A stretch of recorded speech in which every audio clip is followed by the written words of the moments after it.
할렐루야. 오늘 성경 말씀 누가복음 17장 보겠습니다. 누가복음 17장입니다. 예수께서 제자들에게 이르시되 실족하게 하는 것이 없을 수는 없으나 그렇게 하게 하는 자에게는 화로다. 그가 이 작은 자 중에 하나를 실족하게 할진대 차라리 연자 맷돌이 그 목에 매여 바다에 던져지는 것이 나으리라. 너희는 스스로 조심하라. 만일 내 형제가 죄를 범하거든 경고하고 회개하거든 용서하라. 만일 하루에 7번이라도 내게 죄를 짓고 7번 내게 돌아와 내가 회개하노라 하거든 너는 용서하라 하시더라. 사도들이 주께 여짜오되 우리에게 믿음을 더하소서 하니 주께서 이르시되 너희에게 겨자씨 하나일 만한 믿음이 있었더라면 이 뽕나무더러 뿌리가 뽑혀 바다에 심기어라 하였을 것이요 그것이 너희에게 순종하였으리라. 너희 중 누구에게 밭을 갈거나 양을 치거나 하는 종이 있어 밭에서 돌아오면 그더러 곧 와 앉아서 먹으라 말할 자가 있느냐? 도리어 그더러 내 먹을 것을 준비하고 띠를 띠고 내가 먹고 마시는 동안에 수종 들고 너는 그 후에 먹고 마시라 하지 않겠느냐? 명한 대로 하였다고 종에게 감사하겠느냐? 이와 같이 너희도 명령받은 것을 다 행한 후에 이르기를 우리는 무익한 종이라 우리가 하여야 할 일을 한 것뿐이라 할지니라. 예수께서 예루살렘으로 가실 때 사마리아와 갈릴리 사이로 지나가시다가 한 마을에 들어가시니 나병 환자 10명이 예수를 만나 멀리 서서 소리를 높여 이르되 예수 선생님이여 우리를 불쌍히 여기소서 하거늘 보시고 이르시되 가서 제사장들에게 너희 몸을 보이라 하셨더니 그들이 가다가 깨끗함을 받은지라. 그 중에 한 사람이 자기가 낳은 것을 보고 큰 소리로 하나님께 영광을 돌리며 돌아와 예수의 발 아래에 엎드려 감사하니 그는 사마리아 사람이라. 예수께서 대답하여 이르시되 10사람이 다 깨끗함을 받지 아니하였느냐? 그 9은 어디 있느냐? 이 이방인 외에는 하나님께 영광을 돌리러 돌아온 자가 없느냐 하시고 그에게 이르시되 일어나 가라 내 믿음이 너를 구원하였느니라 하시더라. 바리새인들이 하나님의 나라가 어느 때에 임하나이까 묻거늘 예수께서 대답하여 이르시되 하나님의 나라는 볼 수 있게 임하는 것이 아니요 또 여기 있다 저기 있다 하고도 못하리니 하나님의 나라는 너희 안에 있느니라. 또 제자들에게 이르시되 때가 이르리니 너희가 인자의 날 하루를 보고자 하되 보지 못하리라. 사람이 너희에게 말하되 보라 저기 있다 보라 여기 있다 하리라. 그러나 너희는 가지도 말고 따르지도 말라. 번개가 하늘 아래 이쪽에서 번쩍이어 하늘 아래 저쪽까지 미친같이 인자도 자기 날에 그러하리라. 그러나 그가 먼저 많은 고난을 받으며 이 세대에서 버림받아야 할지니라. 노아의 때에 된 것과 같이 인자의 때에도 그러하리라. 노아가 방주에 들어가던 날까지 사람들이 먹고 마시고 장가들고 시집가더니 홍수가 나서 그들을 다 멸망시켰으며 또 롯의 때와 같으리니 사람들이 먹고 마시고 사고 팔고 심고 집을 짓더니 롯이 소돔에서 나가던 날에 하늘로부터 불과 유황이 비 오듯 하여 그들을 멸망시켰느니라. 인자가 나타나는 날에도 이러하리라. 그날에 만일 사람이 지붕 위에 있고 그의 세간이 그 집 안에 있으면 그것을 가지러 내려가지 말 것이요 밭에 있는 자도 그와 같이 뒤로 돌이키지 말 것이니라. 롯의 철을 기억하라. 무릇 자기 목숨을 보전하고자 하는 자는 잃을 것이요 잃는 자는 살리리라. 내가 너에게 이르노니 그 밤에 둘이 한 자리에 누워 있으며 하나는 데려감을 얻고 하나는 버려둠을 당할 것이요 두 여자가 함께 맷돌을 갈고 있음에 하나는 데려감을 얻고 하나는 버려둠을 당할 것이니라. 그들이 대답하여 이르되 주여 어디 오니까 이르시되 죽음 있는 곳에는 독수리가 모이느니라 하시니라. 아멘. 할렐루야.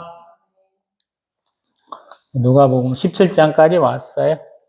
누가복음 9장에서 예수님이 사마리아 마을로부터 예루살렘까지 올라가신다라고 말씀하셨는데 지금 오늘 보고 있는 이 17장 우리 11절 사이에도 사마리아가 언급이 되고 있죠. 그래서 아니 왜 이렇게 긴 시간 동안 예수님은 앞으로 못 나가고 있어? 이럴 수 있거든요. 근데 항상 성경은 시간 순서가 아니고 의미 순서로 봐야 된다 그랬어요.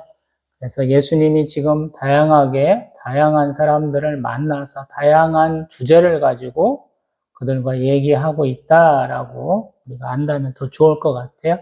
그리고 지금 누가복음 17장은 15장에서부터 연속된 것이다라고 좀 보면 좋을 것 같습니다. 왜냐하면 우리 세리와 죄인들이 한편에 있고 바리새인과 서기관들이 한편에 있고 또 예수를 따르는 제자와 또 일반 우리 민중, 대중이 있는 공간 안에서 지금 예수님이 그들에게 깨우쳐 주시고 또 때로는 혼내시기도 하는 장면들이 연달아 있었다라고 보면 좋을 것 같아요.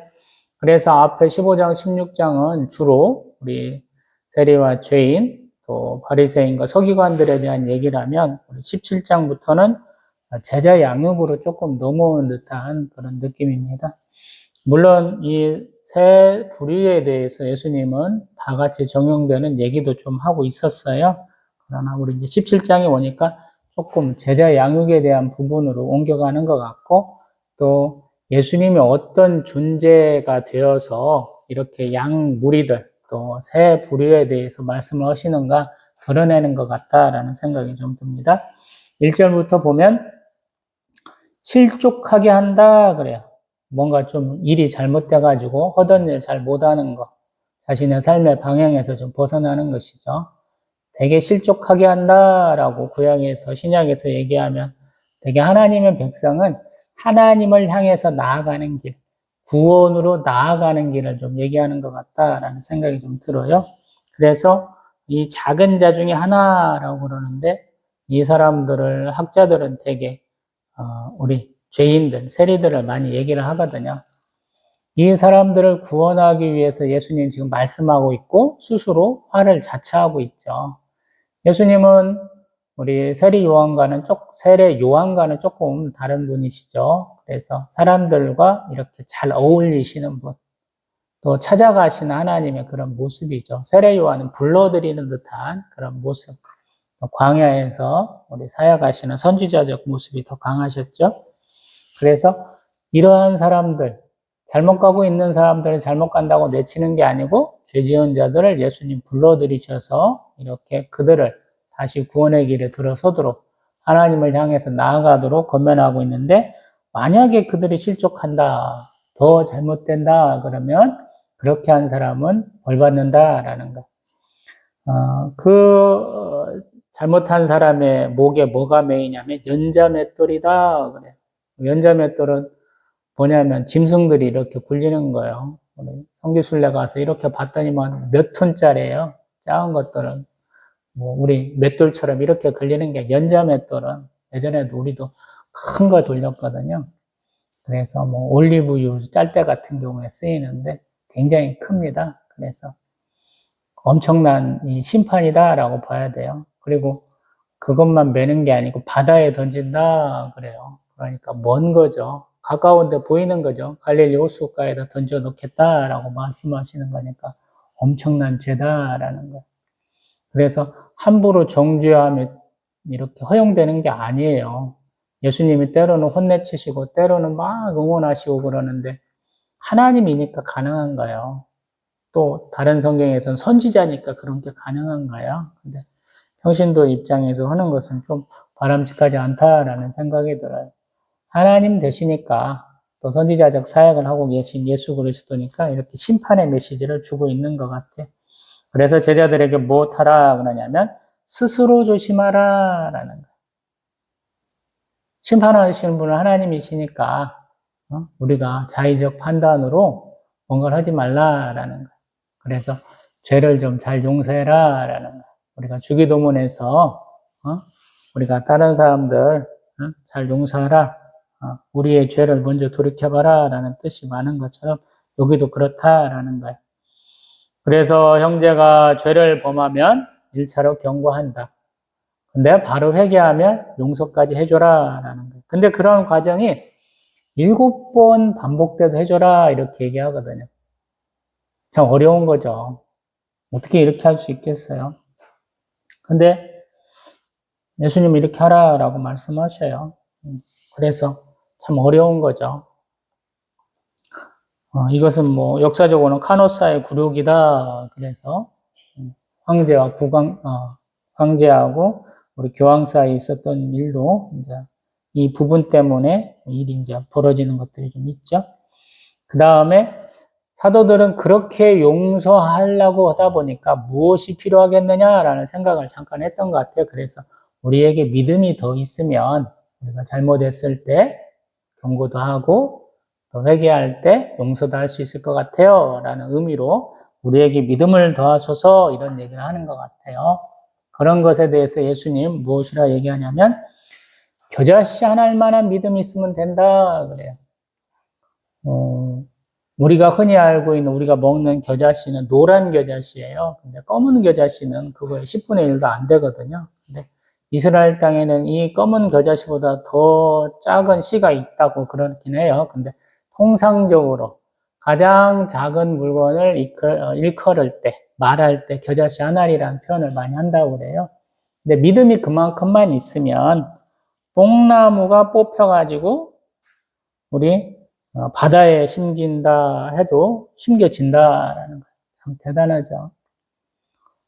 뽕나무에 있는 그 오디 열매보다도 그 오디 열매에 박혀 있는 씨보다도 더 작은 그 씨 하나만한 믿음이 있으면 뽕나무가 지가 알아서 바다에 심긴다라고 얘기해요. 그래서 이거는 믿음의 양이 아니고 믿음의 어떤 순도를 얘기하는 것 같아요. 우리에게는 믿음이 크게 하게 해주세요라는 그러한 우리들의 보편적인 바람이 있는데 예수님은 그러한 양의 문제가 아니다라는 것 같아요. 우리가 그러한 믿음 자체만 있으면 된다 그래요. 그래서 많은 사람들이 내가 믿음 있어 그러는데 믿음 있는 분들이 많이 넘어지시죠. 그래서 가만히 보면 그 믿음 있는 것이 아니었다라고 이 글을 통해서 보면 증명이 되는 것 같아요. 그 다음에 하는 얘기, 7절 이하 넘어오는 얘기는 뭐냐면 내가 종의 삶을 살 때 어떻게 되겠느냐라는 거예요. 내가 종으로서 밭에 나가서 밭일도 하고 양도 치고 이렇게 딱 왔는데 식사 때 되니까 주인이 야 식사 준비 좀 해. 그래서 식사 준비해서 시중 들고 그 다음에나 먹고 마시게 되는데 네가 그렇게 했다고 누가 너보고 감사하겠느냐. 참 도와줘서 감사해. 일 잘했어. 이렇게 칭찬하겠느냐. 이런 것이거든요. 그래서 그런 마음으로 하라라는 거예요. 참 어려운 말씀이죠. 우리 한국 사람들도 보면 나를 좀 칭찬해 줘. 인정해 줘. 이런 사람들이 되게 많거든요. 근데 예수님이 말하는 사역에서는 네 할 일 네가 했는데 칭찬받을 게 뭐 있어? 이렇게 말씀하시거든요. 참 독특한 거예요. 믿음을 더해 주옵소서 그러는데 그 믿음이라는 것이 가만히 보면 자기가 할 일을 하는 게 아니고 내가 믿음 있는 거를 보여줄 수 있는 행위를 할 수 있다는 자기만의 어떤 자신감과 포부를 갖고 있는데 예수님은 그걸 그냥 팍 찌부러뜨려 보는 것이죠. 그 믿음하고 관계없잖아. 그냥 할 수 있는 거잖아. 용서하는 게 뭐가 어려워?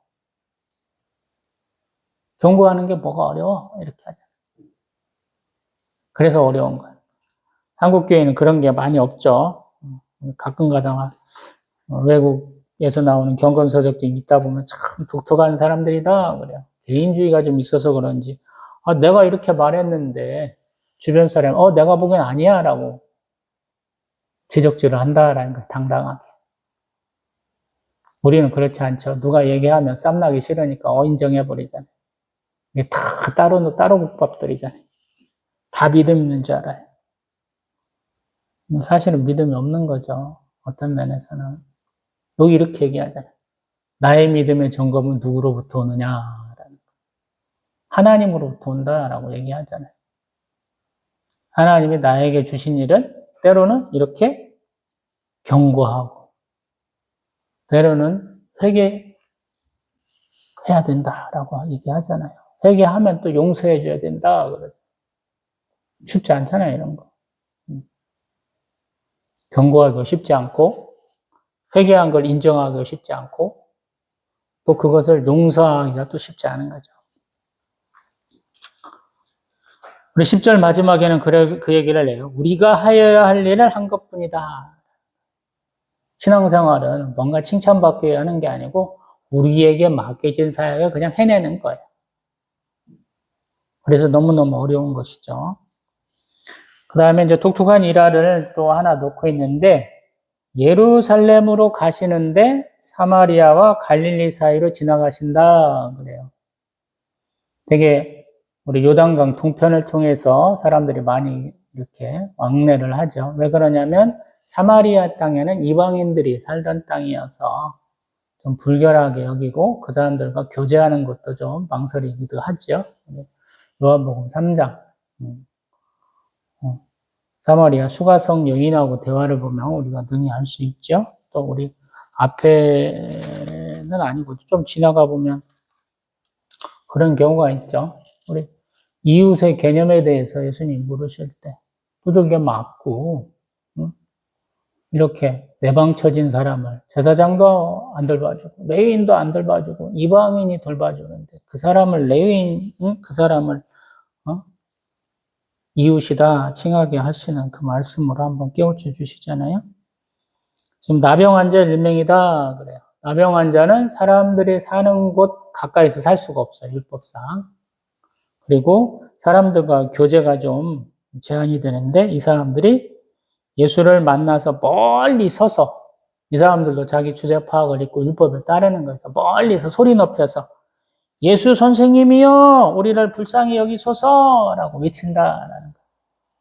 불쌍히 여기는 건 뭐냐면 나를 좀 치유해 주세요, 치료해 주세요라고 외치는 것과 똑같죠.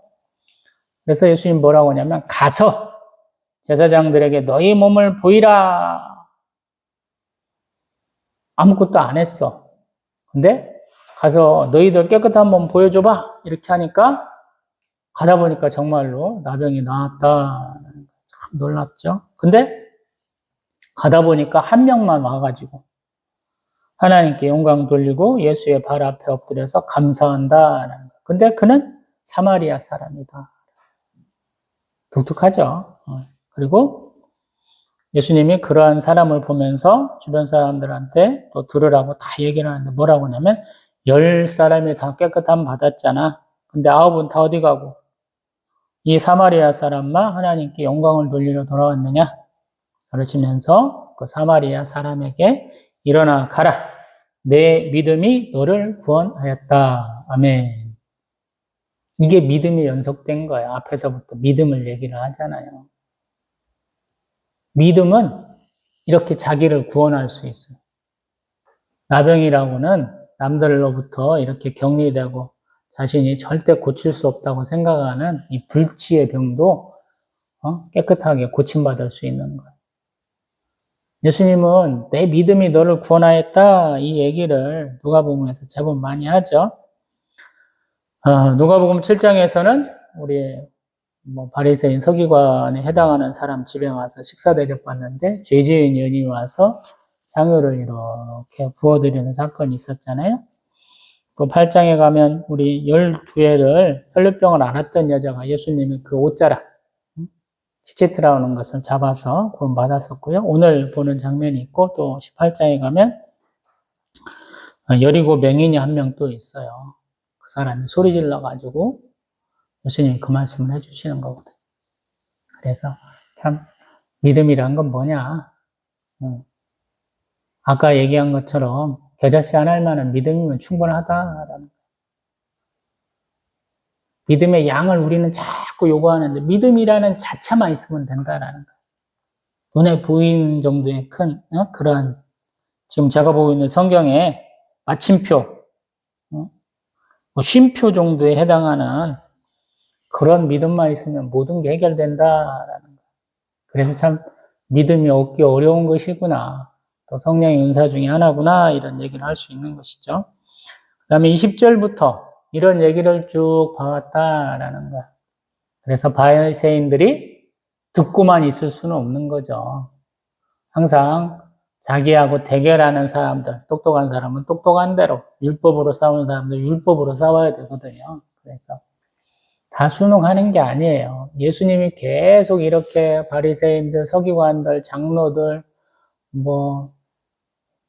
율법 학자들, 또 그 다음에 이런 분들하고 자꾸 싸우는 이유 중에 하나가 그들이 의도 자체가 예수님을 이렇게 깎아내리고 예수님을 죽이려고 하는 의도가 있기 때문에 그러거든요. 그래서 이 사람들이 하나님의 나라가 어느 때 임하겠습니까? 라고 묻는 거예요. 이거는 말의 올가미를 씌우는 것이거든요. 언제 온다라고 아무도 모르는 거예요. 단정 지을 수 없는 것이거든요. 그래서 예수님의 대답이 우리가 익숙하게 알 수 있는 것처럼 하나님의 나라는 볼 수 있게 임하는 게 아니야. 또 여기 있다 저기 있다도 못해. 왜냐하면 하나님의 나라는 너희 안에 있으니까 이 말씀을 참 놀랍죠. 하나님의 나라는 볼 수 있게 임하는 게 아닌데 벌써 사람들 안에 있다는 거. 이게 정말 어려운 거예요. 특별하게 율법을 다루는 바리새인들 마음 가운데 있다는 그러시면서 제자들에게는 또 뭐라고 그러냐면 때가 이르리니 너희가 인자의 날 하루를 보고자 하되 보지 못하리라. 인자의 날을 얘기를 해요. 하나님의 나라에서 인자의 날로 얘기한다라는 거예요.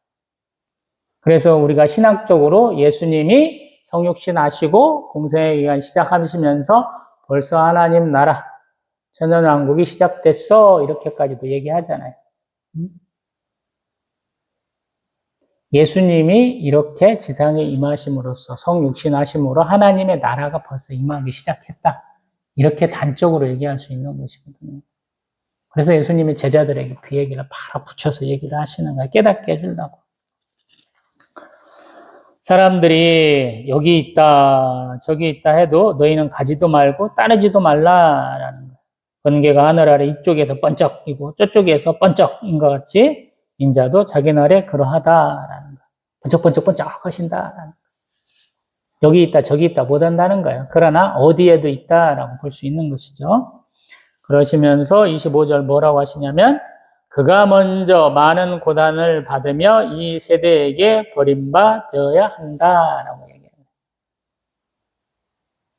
예수님이 고난을 얘기하고 계신 것이죠. 그래야 하나님의 나라가 제대로 이루어져 간다라고 그래요. 참 독특한 예수님의 어떤 사랑이고 희생인 것 같아요. 예수님이 고난받고 십자가에 돌아가셔야 하나님의 나라가 제대로 임한다라고 얘기하시는 거예요.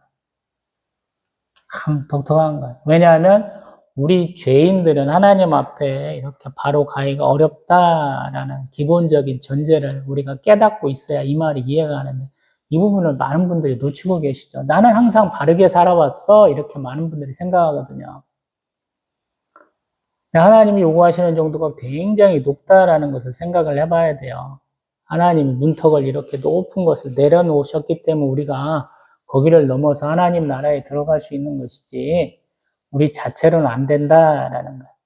하나님을 신뢰하지 않고 하나님의 뜻대로 행하지 못하는 거, 안 하는 것은 전부 다 우리의 죄예요. 많은 사람들이 그걸 무의식적으로 많이 합니다. 하나님을 절대적으로 신뢰한다는 게 그렇게 굉장히 어려워요. 내가 눈앞에 보고 귀로 듣고 이렇게 느끼는 것 자체가 우리에게는 어떤 믿음의 단련의 장이거든요. 많은 분들이 그것들을 생각하지 못하는 것 같더라고요. 그래서 지금 이 부분이 아마 그렇게 해석되어야 되지 않나 생각이 들고요. 그 다음에 노아의 때, 롯의 때와 같다 그래요. 언제 될지 몰라 이런 말씀을 하는 거거든요. 노아의 때는 우리 먹고 마시고 장가들고 시집 갔는데 갑자기 홍수가 났잖아. 롯의 때도 먹고 마시고 사고 팔고 집도 지었는데 갑자기 어느 날 멸망당했잖아.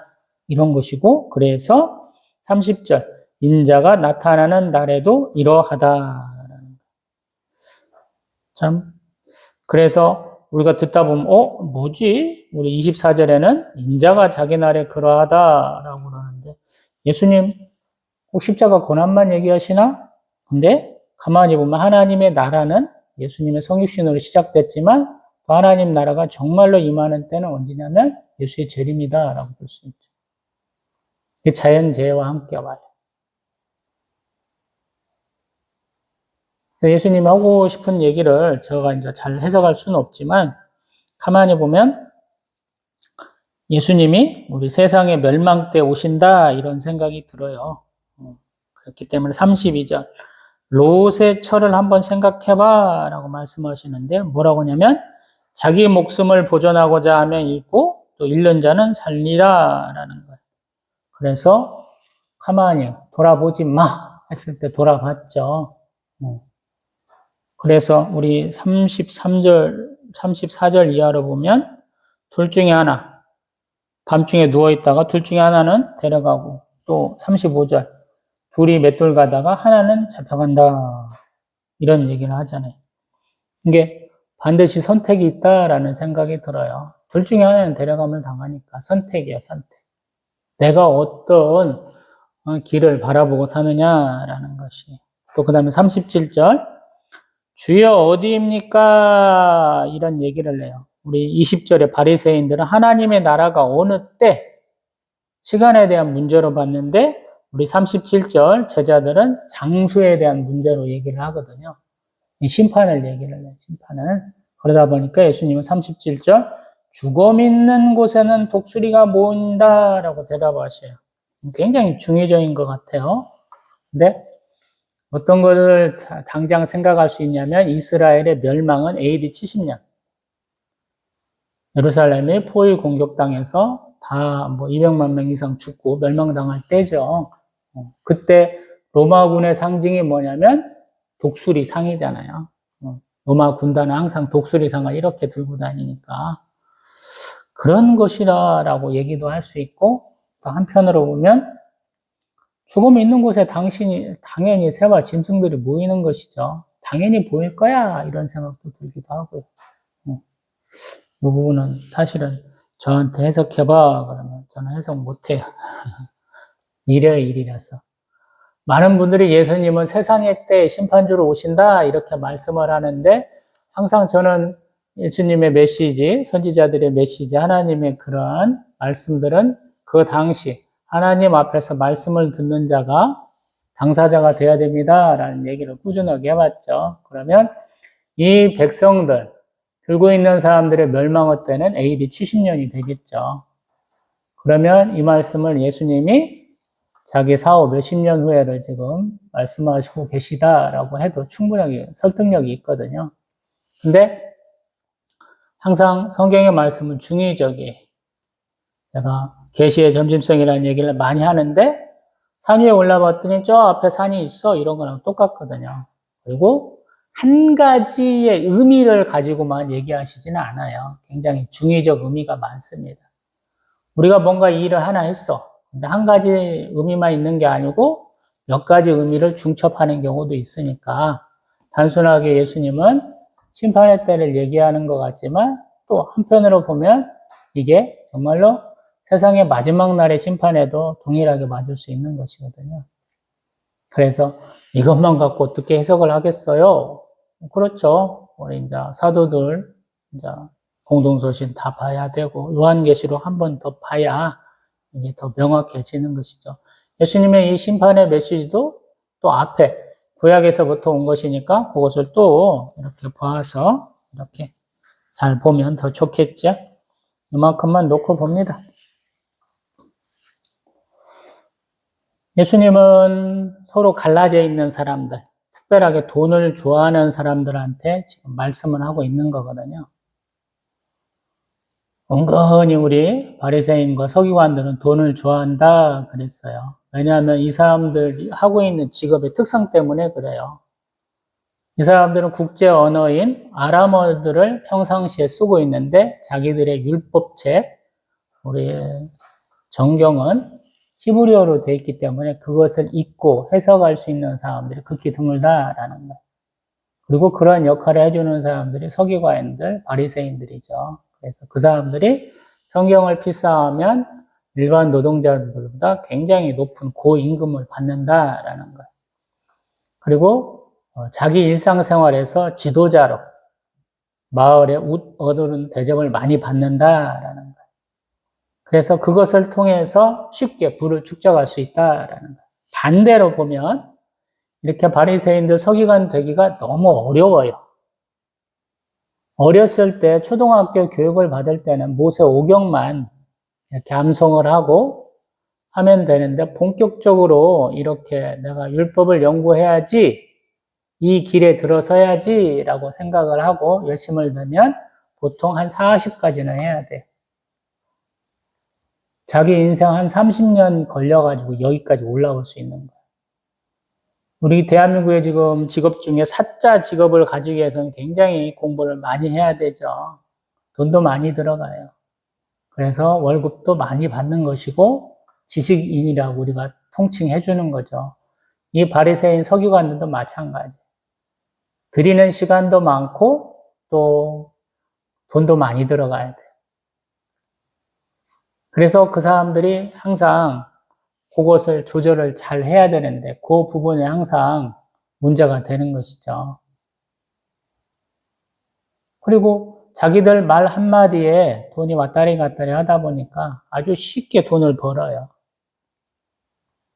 그렇기 때문에 야 나는 이렇게 어렸을 때부터 경건하게 노력해서 이렇게 돈 버는데 니들은 뭐야?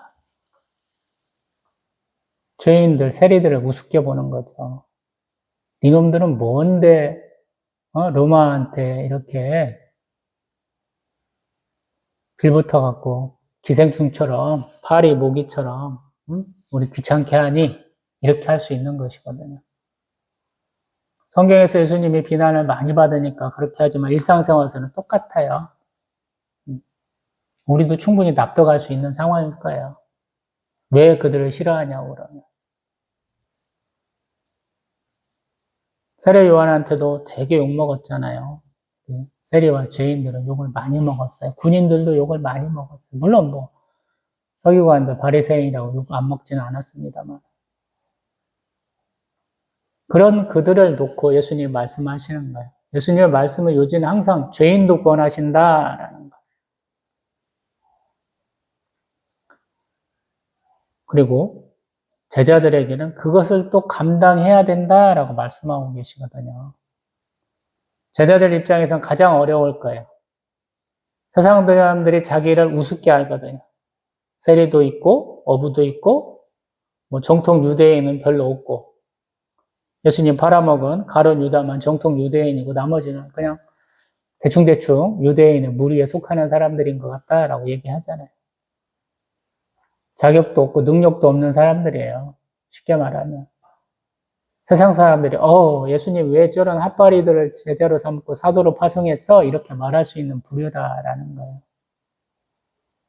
그래서 그 사람들을 계속 예수님이 3년 반 동안 끼고 다니면서 가르쳐야 되는 거예요. 그래도 안 되는 것이고. 오늘 오순절 성령 강림 절인데 그렇게 열심히 기도해야 우리 지혜의 보혜사 성령에 의해서 그들이 좀 각성하게 되는 것이거든요. 예수님 지금 그래서 제자들에게는 자꾸 자세하게 설명을 해주세요. 정죄하는 메시지에 대한 해석도 해주시고 축복하는 메시지에 대한 해석도 예수님은 계속 제자들에게 해주시는 거예요. 그리고 예수님이 제자들에게 항상 하는 것 중에 가장 중요한 게 믿음이에요. 그리고 기도예요. 제가 생각할 때는. 그래서 그 말씀을 계속 해주시고 제자들이 보는 앞에서 자꾸 그 얘기를 해주는 거예요. 믿음에 대한 얘기를, 기도에 대한 얘기를, 간구에 대한 얘기를, 자신들의 사역에 대한 얘기를 계속 해주는 거예요. 우리 사도 바울이 맨날 너가 사도권이 어딨어? 라고 비양을 다녀갖고 사역 내내 힘들었다는 얘기를 우리 한다고 그러잖아요, 제가. 성경에서 실제로 그렇게 보여지고요. 제자들에게는 그것을 미리 말씀해 주시는 거예요, 지금. 너희들이 어떤 사람인지 계속 예수님 말씀해 주셔요. 그래서 정체성을 세워가요. 자존감을 가질 수 있도록 계속 세워주시는 거예요. 그래서 때로는 엉뚱한 얘기도 많이 나오고 때로는 요거는 조금 이상하다라는 얘기도 많이 하시는 경우가 있고 그래요. 왜냐하면 그들을 계속 이렇게 끌어올려야 되니까 수준을 끌어올려야 되거든요. 이제.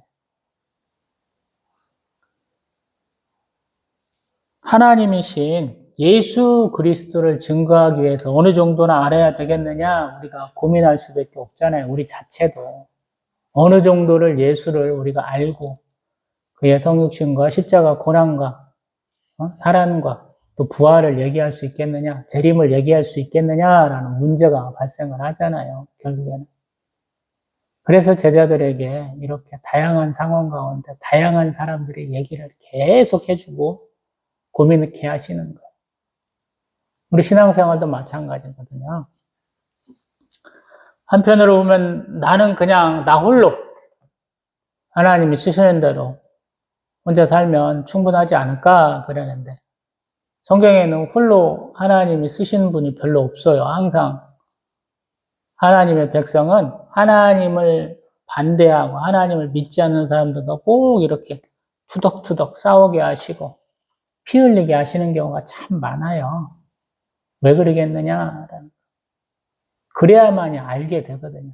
하나님 믿는 것이 얼마나 어려운 일이고 또 얼마나 영광스러운 일인지 알게 돼요. 그리고 능력의 하나님을 인정하게 돼요. 창조주, 심판주, 구세주, 섭리주라고 제가 항상 하나님의 말씀을 이렇게 얘기를 하는데 능력을 얘기를 하는데 그걸 깨닫게 하시는 거예요. 오늘도 마찬가지인 거죠. 예수님은 우리 가운데 있으면 그 무리들 하나하나를 정면으로 바라보시면서 꼭 필요한 말씀들을 하시는 것 같거든요. 그래서 소외되지 않게 하고 또 스쳐 지나가지 아니하시는 거예요. 또 우리가 그냥 이거는 전혀 생각 못했어 하는 것도 없게 하시는 면이 있거든요. 다양한 상황 가운데서 말씀하신다라고 보여주는 것이죠. 오늘이 그렇잖아요. 얘기를 듣는데 우습게 꽃방귀 끼면서 듣는 애들한테도 뭐라고 하시는 것이고 또 와가지고 나는 안 되겠는데요?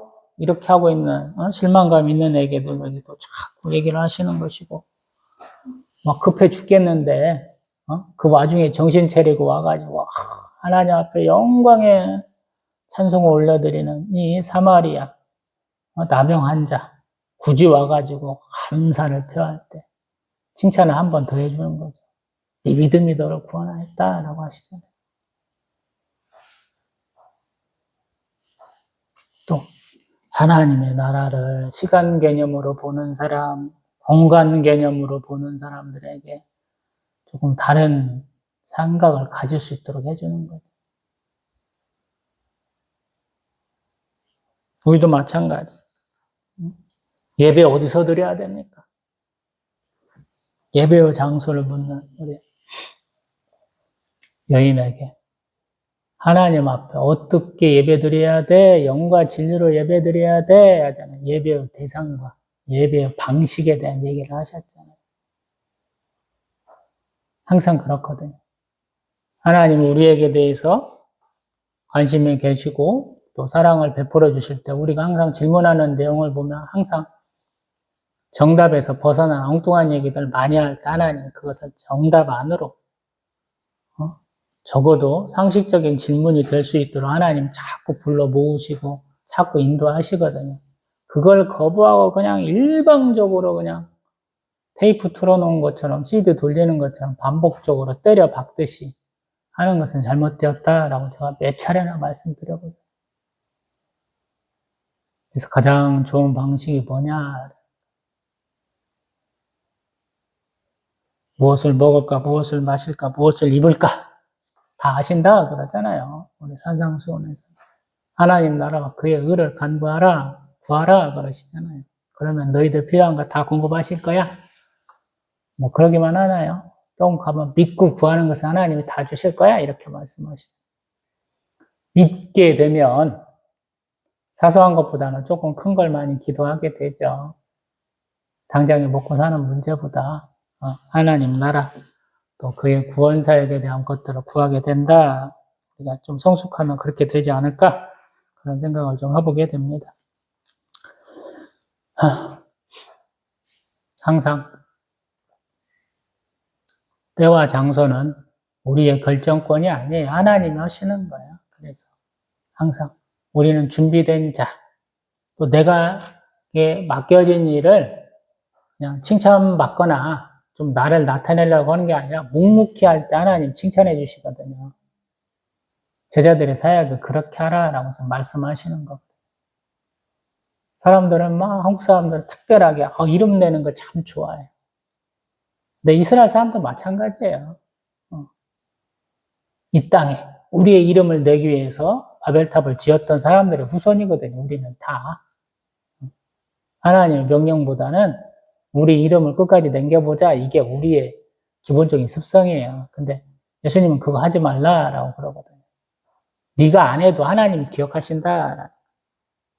그래서 항상 제가 하는 말씀대로 있겠는 응시집 레벨 누구 오늘 여기 내 삶의 정황관에서 내게 맡겨진 일을 성실하게 행할 때 하나님 기뻐하시고 하나님이 나를 기억하신다라고 할 수 있거든요. 오늘은 주일이니까 주일 예배 시간에 바른 자세로 나에게 주어진 생명의 말씀을 잘 듣고 생각하고 또 감사하고 또 실행의 각오를 다지는 더 좋겠죠. 그리고 이 주어진 말씀 특별한 감동이 있다면 한 일주일 붙들고 기도한다면 더 큰 우리 소망, 더 사랑을 더 느낄 수 있을 줄 믿습니다. 기도합니다.